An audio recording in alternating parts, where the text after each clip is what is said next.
Welcome, everybody. It's your boy, the Versace Stoner. We're here with another episode of VSW. And today we got a very special guest. Your homie, the Gnomie, Gabby. Forza. Good morning. Welcome. Thank you for having me. I'm excited. Very. We just got through personally seeing you wrestle twice in Maine. Very impressive. Nice debut out there against Saber Everett. We're gonna backtrack a little bit. When did you get into wrestling? Wrestling, like training wise, Yeah. training, I started October 2022. Okay. So you got about started training about a year ago, a little bit. Yeah. Um, and what kind of got you there? Like, what did you like grow up watching wrestling? Is it been like a passion? So, funny enough, I kind of fell into wrestling as an adult because of my job. I'm a personal trainer and I train a lot of wrestlers at Stoked Athletics. And so I started going to a lot of indie shows in like 2019, started with Creative Pro. It was my first indie show ever. And I just fell in love with it. I was like, this is so cool. This is so fun. And I was so like blown away by the wrestlers like Chris Statlander, Aaron Bork, BSK, and Ship Crew. Back then, like they were really exciting on the indies. And my now fiance, Bear Bronson, when he was Bear Country. So I was a big fan of all of them. And then I started training them as a personal trainer at my job and became friends with them, obviously. And just throughout the years and going to all their shows, I got to know them better and not learn wrestling, but I just got more into it. As a kid, I watched WWE growing up, like pretty much everyone, but my favorite wrestler was Undertaker always. And we had my mom was really strict, and we had to stop watching wrestling in my house because my brother broke his arm doing an elbow drop off a slide at the park, and she said we were too impressionable to keep watching wrestling. So that's a pretty funny story. But Had my my kid whole yeah, taken away in my childhood from well then and then attitude ever forget about it was just like and all around. When the school calls and says, your son's going around, going suck it, we have to like it's like no more wrestling in the house. So yeah, that's funny.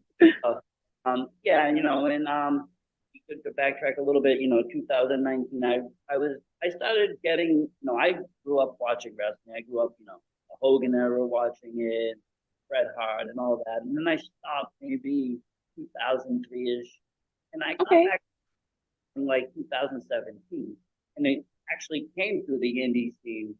Seeing actually a show, I went with a friend, and we saw a local show, and it just was something that I hadn't seen since a kid. And the local shows, honestly, as a kid, were totally different. They were bringing in, ex WWE guys, and then there was a couple unknown guys, but Mhm. nobody really had, their persona. Nobody that I knew, anyways, at the time. Right. Today, everybody has their kind of well, social media helps too, but everybody kind of has, merch, this, that, following.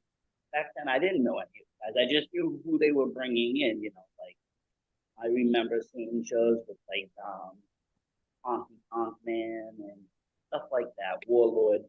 They were bringing guys. But when I got back into 17, the indie scene was totally different.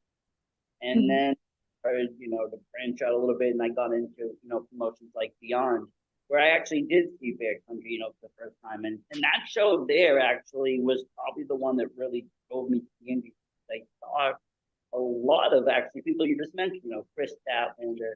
You had, Bear Country. It was their Please Come Back show, 2019, right before the pandemic. And you know, it got me really excited because the cool thing that was happening that I was noticing is the people that were on the indie scene were soon, on major TV. You already had MJF, coming through and in AEW, and you got to see these guys locally, so it got very personal, like different than watching WWE or going to a big show. Mm-hmm. I love that.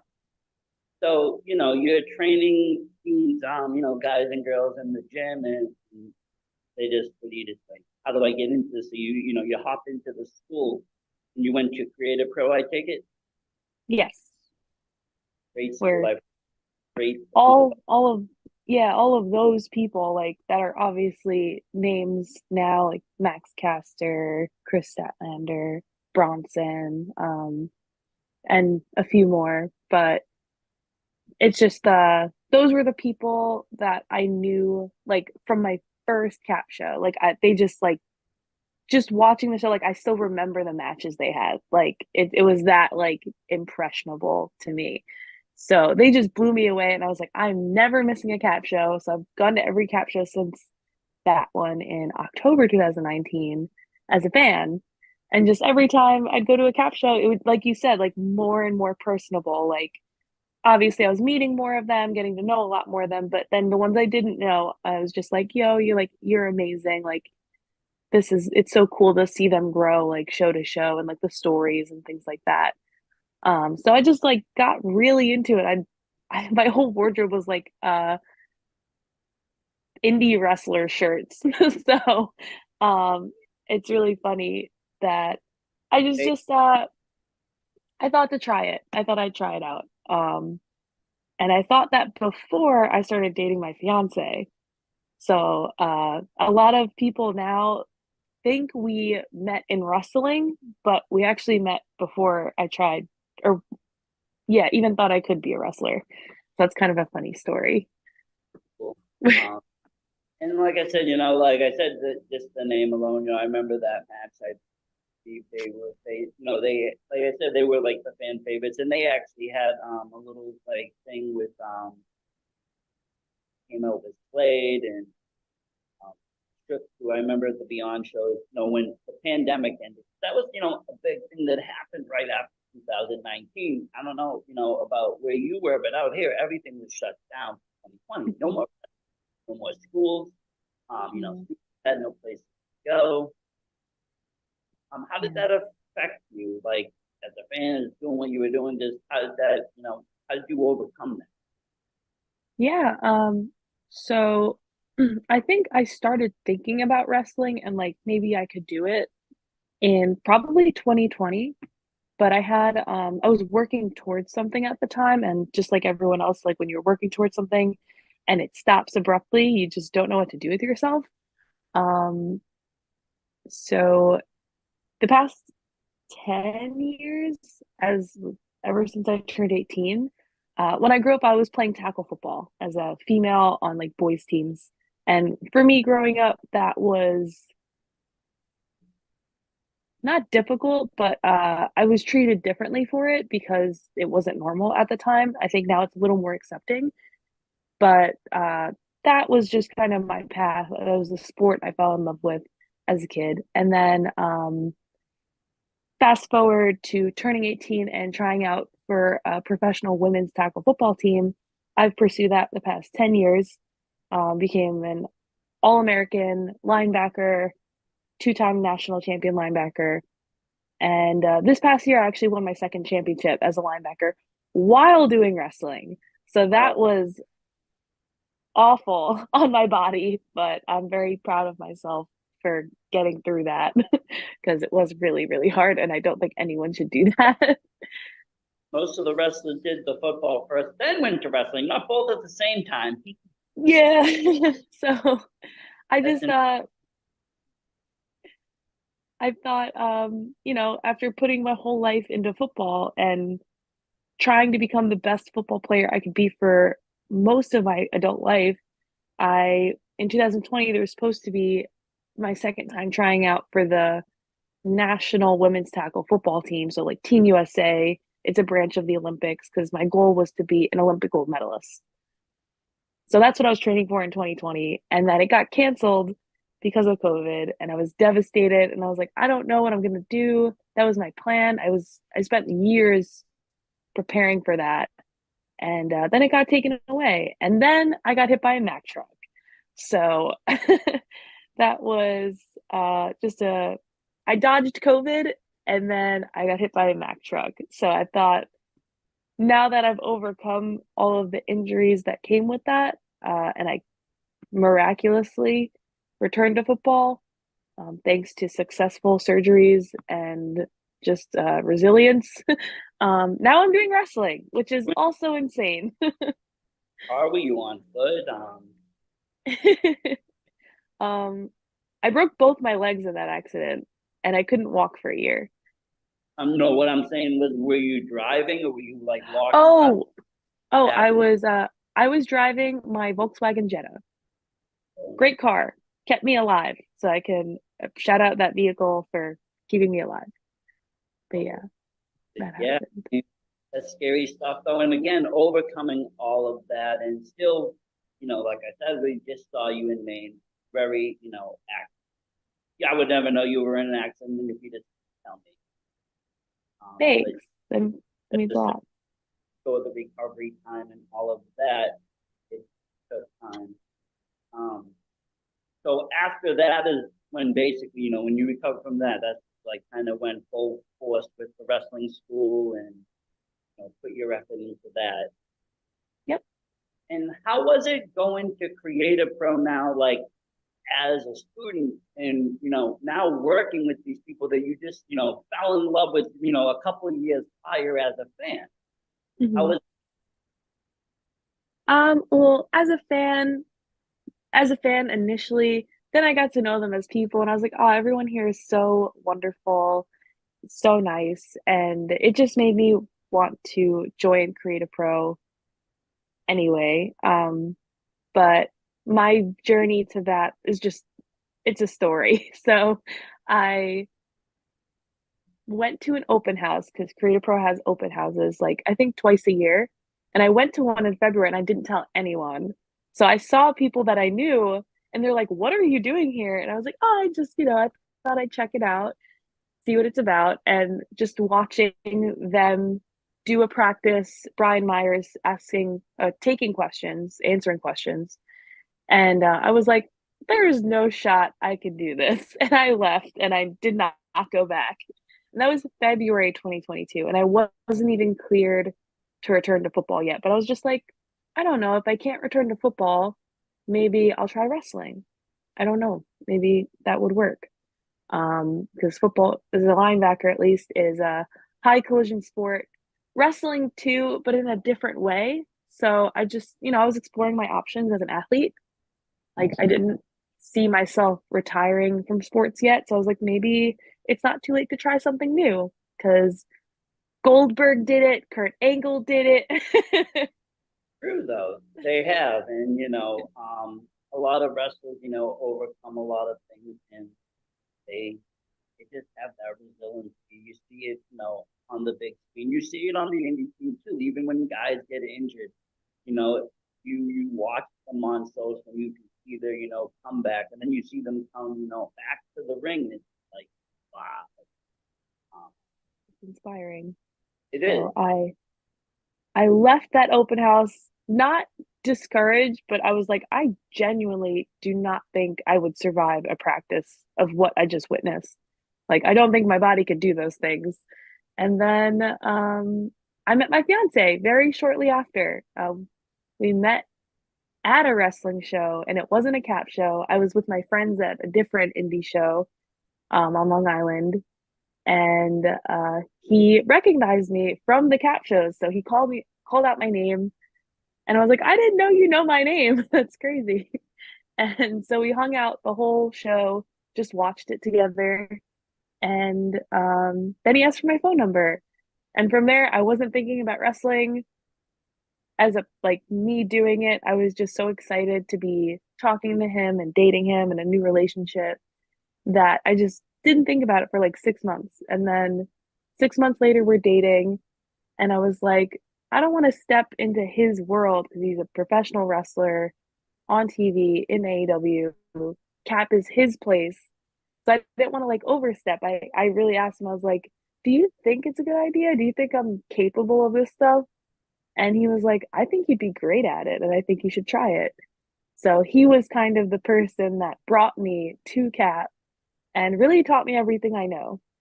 So I credit him for any, if you want to call success, or just the fact I've picked up wrestling and learned so much. It's all thanks to him.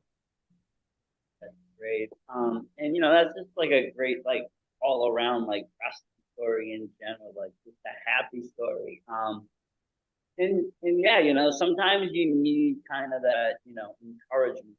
You just don't think you can do whatever you want to do, whether it be, wrestling, whether it be something else, whatever it is. Um, so now you're in the training, you're learning, you started to do guessing you start to, have matches at Cap. I debuted in March in a tag team match, and it was really crazy. The reception and like the energy, and even at the time, I was like, I still don't know if this is for me because I was just so scared. What was And mind me yeah, asking? What yeah. was the match? Mind me asking? The match itself, Yeah. it was myself and Zuleika, another Creative Pro women's student that was also debuting as a wrestler. And then my opponents were Sazzy Boatwright and Nat Castle. Oh wow. And Nat, Zuleika, and I were all brand new. So the fact that the match went well and got reactions was really exciting for all of us. We all cried afterward because it was just so overwhelming, and it just went better than anyone really thought it could. Brian Myers told us he's really proud of us, and Tommy Dreamer was at the show. It was Creative Pro USA Dreamland, and Tommy Dreamer was the special guest, and he watched it and he said, "We have something special at Cap." So that really meant a lot, and I'll definitely never forget that. So that was just I'll never forget that. I'll never forget that memory. How everyone was like really proud of us, and I really just I was hooked after that. Then I was sure that I wanted to pursue this year. And the only reason I didn't immediately is because I was in football season. So I was skipping football practice to go to wrestling practice. I felt like a degenerate. And I was like, I can't wait for football to be over so I can just do wrestling. And then I broke my hand playing football, and my team made the playoffs. And I just had to keep playing through it. And then I broke my rib at wrestling. And I just had to keep playing football because my team kept winning in the playoffs. And then we won the championship. And I was like, this was like really crazy few months. And then I finally was able to debut as a singles wrestler. 1 week after that championship game, bunch of injuries, just was so excited to just have wrestling to focus on for a while. And it's been incredible. I've had an amazing rookie year, and it's not even over yet. So No, I didn't. Like I said, you were very impressionable. First of all, you come out as something that's not ordinary. A lot of women wrestlers have different there's not many known. Nobody comes out with and it's funny. I told my friend, I was like, that reminds me kind of like how you like I saw some motion you handed the gnome, and it kind of reminded me of like an early Chris, boop in the nose, like all of that creativity, flows with the character. And to me, that's what stands out in indie wrestling, and that's what I look for is different, something that isn't the same as everywhere else. There's been a lot of shows I've seen from Jersey to Maine, and I just look for those differences.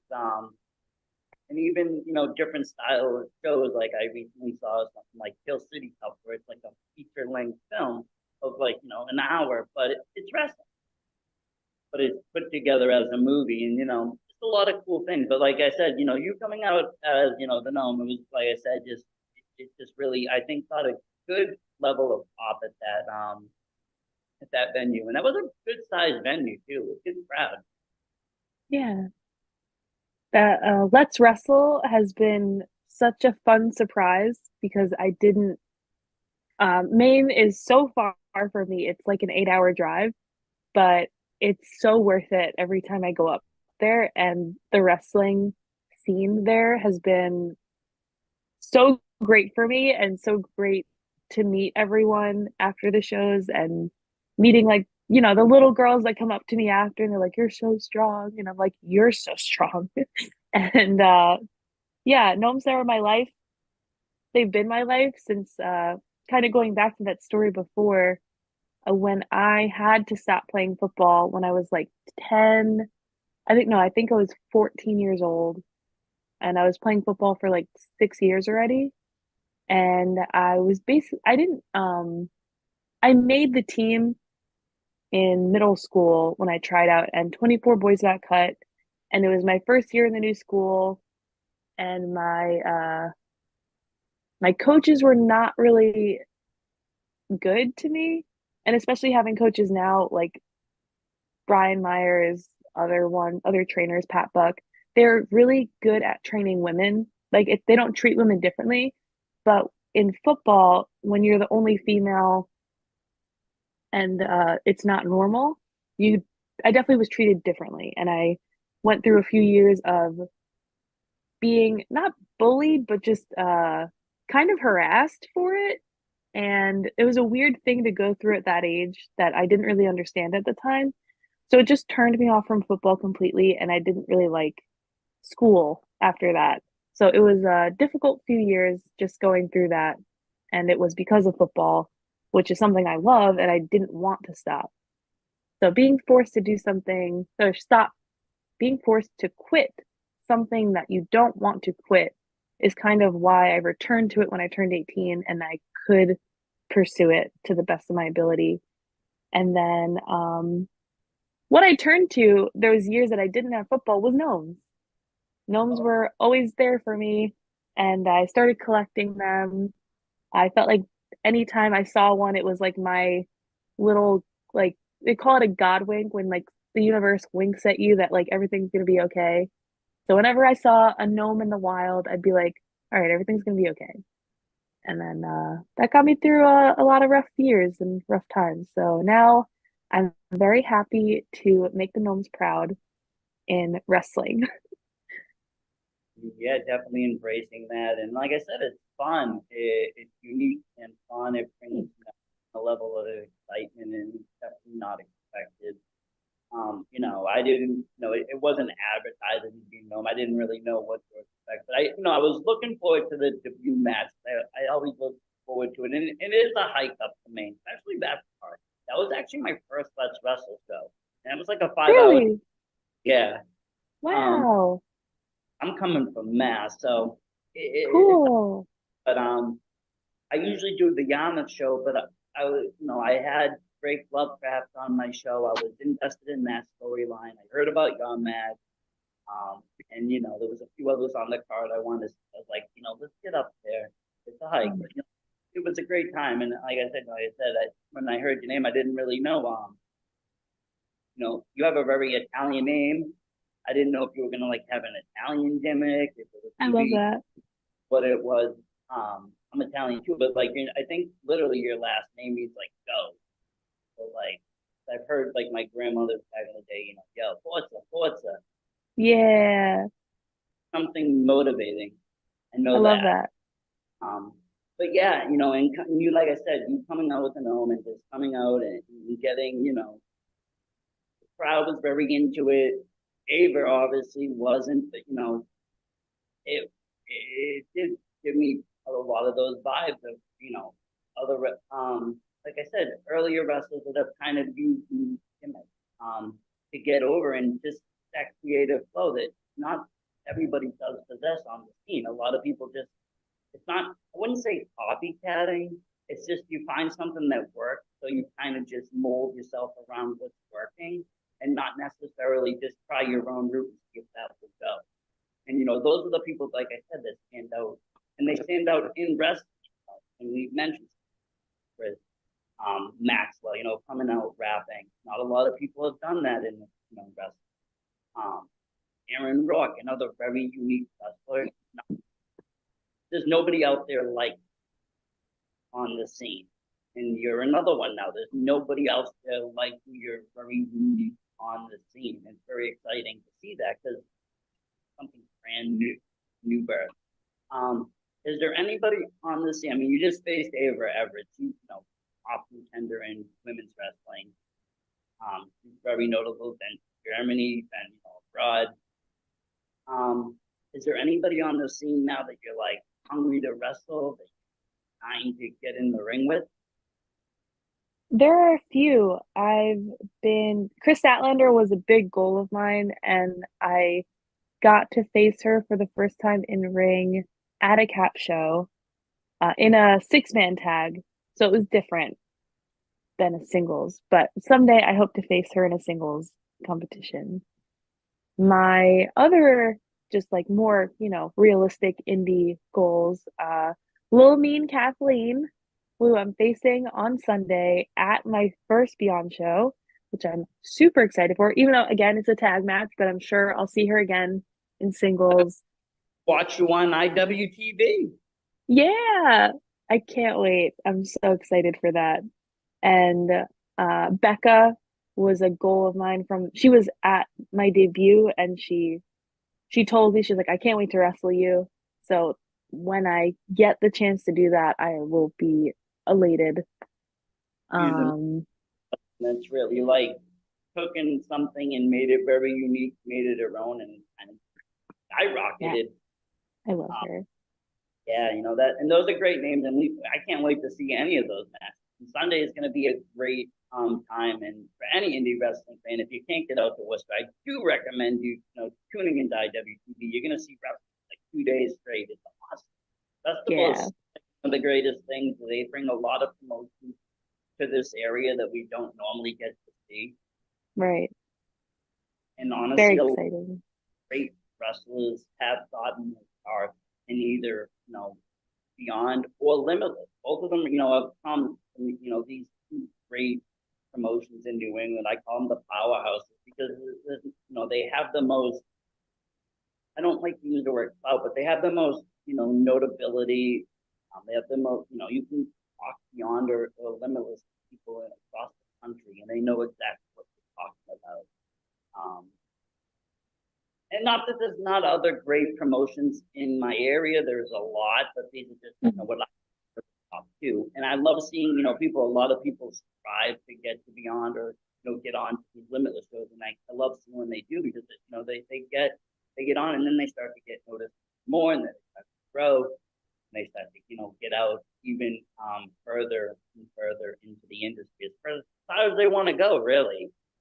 Yeah, it's getting to those promotions definitely has gotten more eyes on me. And I don't mean that in like followers or I don't know, but my experience so far in wrestling has been I get an opportunity that I'm like, that's crazy that's happening, because that was my goal for maybe like next year or like 2 years from now. But it just happened earlier than I thought it would.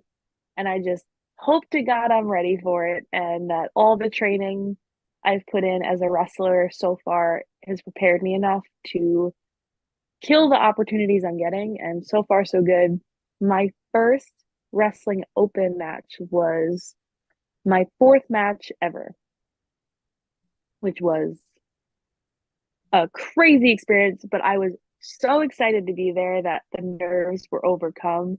And they had me back the following week, and then 3 more matches after that. So I wrestled on Wrestling Open my first 10 matches. Like 5 of them were Wrestling Open, which is crazy to say because that was on IWTV. So I was just so excited.